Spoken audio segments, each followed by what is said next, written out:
ભાવનગર જિલ્લાના ઉમરાળા તાલુકાના દેવળિયા ગામમાં ખેડૂત પાટીદાર વૃદ્ધ દંપતી પર પ્લોટ પચાવી પાડવા માટે થયેલા હુમલા બાદ સમગ્ર પંથકમાં રોષ ફાટી નીકળ્યો છે। આ હુમલાના વિરોધમાં સુરતનો પાટીદાર સમાજ ફરી એકજૂટ થયો છે।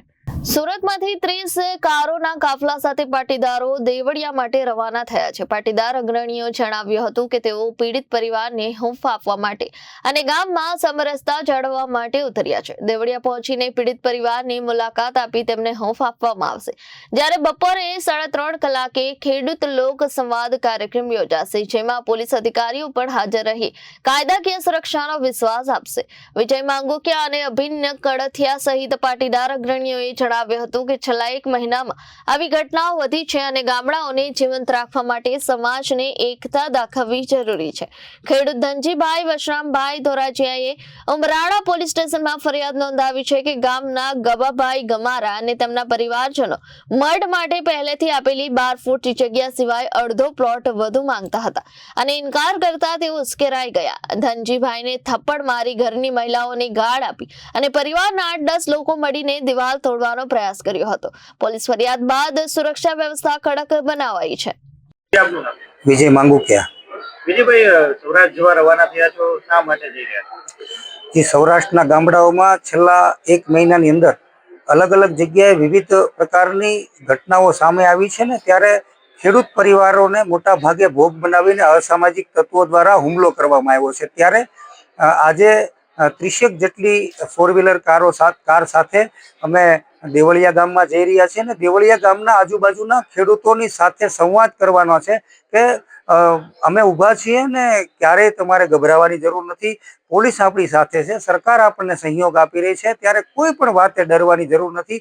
કારણ કે સરકાર અને સમાજ જ્યારે હારે હોય ત્યારે કોઈના બાપથી બીવાની જરૂર નથી ને કોઈના બાપની મજાલ નથી કે ખેડૂતને ગુજરાતની અંદર વાળ પણ વાંકો કરી શકે। વિજયભાઈ, વારંવાર ઘટનાઓ સામે આવે છે, વારંવાર સૌરાષ્ટ્ર જવું પડે છે, કોઈ નિવેડો ક્યારે?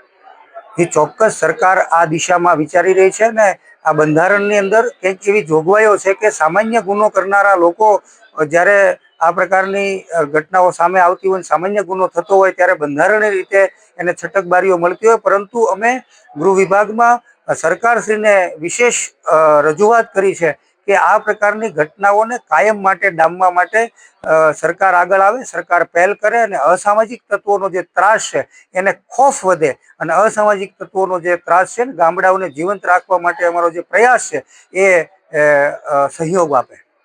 અભિન્ન કડથિયા।